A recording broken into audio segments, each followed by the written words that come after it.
लेकिन दुख के साथ कहना पड़ता है, एक ऐसे विषय के बारे में आपसे चर्चा करनी है जिससे सारा भारत आक्रोशित है, आक्रोश में है और उसके साथ साथ पीड़ा में है। अभी मुंबई में कुछ परिवारवादी गठबंधन के सदस्य लोग इंडी अलायंस, घमंडिया गठबंधन, ये कौन सा अलायंस है?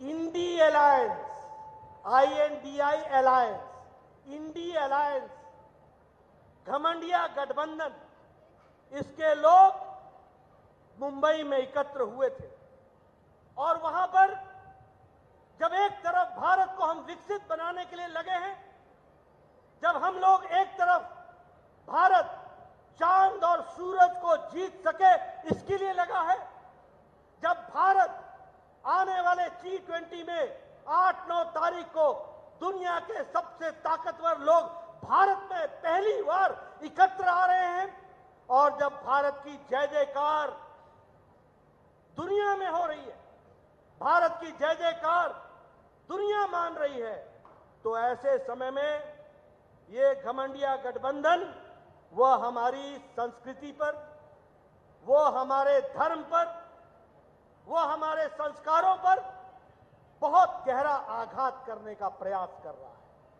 और जब मैं ये कहता हूं तो मैं पूरी जिम्मेवारी के साथ कहता हूं कि ये जो इंडी अलायंस है, ये जो घमंडिया गठबंधन है, जो मुंबई में 3-4 दिन पहले एकत्र आए थे, इसका सबसे बड़ा घटक और सबसे मजबूत घटक DMK, जो तमिलनाडु के सरकार को मुख्यमंत्री स्टालिन, उसका बेटा उदयनिधि स्टालिन, वो उदयनिधि स्टालिन सनातन धर्म को समाप्त करने का उद्घोष करता है और कहता है कि हम सनातन धर्म को समाप्त कर देंगे, एबॉलिश कर देंगे, इस तरह की भाषा इस्तेमाल करता है। आप बताइए, ऐसे घमंडिया परिवारवादी इंडी अलायंस को रहने देने का अधिकार है क्या?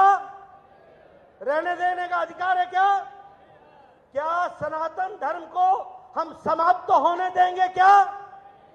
क्या हिंदू धर्म पर इस तरीके का आघात लगने देंगे क्या? ये मित्रों, और क्या कहता है उदयनिधि स्टालिन? कहता है कि एंटी सनातन नहीं, एबॉलिश सनातन, मतलब सनातन धर्म को जड़मूल से समाप्त कर दो।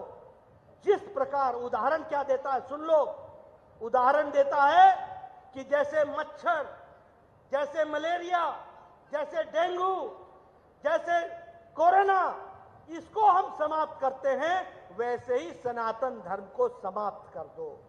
यह है परिवारवादी घमंडिया गठबंधन का घमंड, और वो इस तरीके की बेतुकी बातें कहने में कोई गुरेज नहीं करते, कोई गुरेज नहीं करते।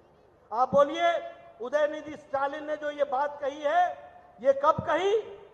ये तब कही जब 3 दिन पहले मुंबई में बैठकर ये गलबाइयां करके अपनी रणनीति तैयार कर रहे थे।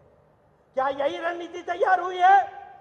क्या इंडी अलायंस का, क्या घमंडिया गठबंधन का ये सोचा समझा राजनीतिक रणनीति है क्या कि सनातन धर्म को समाप्त करो, हिंदू धर्म को समाप्त करो? और मैं पूछना चाहता हूं कि राहुल गांधी से कि राहुल गांधी, ये जो आपने मोहब्बत की दुकान चलाई, ये मोहब्बत की दुकान में हिंदू धर्म और सनातन के नफरत का सामान कहां बिक रहा है? ये नफरत का सामान कैसे बिक रहा है? और ये हिंदू विरोधी, सनातन विरोधी जहर आप जो वहां पर पैदा कर रहे हैं, यही क्या आपकी मोहब्बत की दुकान है? मैं ये इंडी अलायंस और घमंडिया गठबंधन से सवाल पूछना चाहता हूं। पहला सवाल, मुझे जवाब चाहिए और देश को जवाब चाहिए कि जो उदयनिधि स्टालिन ने कहा है वो इंडी अलायंस का और घमंडिया गठबंधन का रणनीति का राजनीति का हिस्सा है। क्या वह रणनीति बनी है और क्या आपने मुंबई में यह रणनीति बना करके आप उतरे हैं? और मेरा दूसरा सवाल है कि क्या आप आने वाले चुनाव में आप सनातन धर्म को समाप्त करने की राजनीति के मुद्दे को लेकर के जनता के बीच में जाने वाले हैं?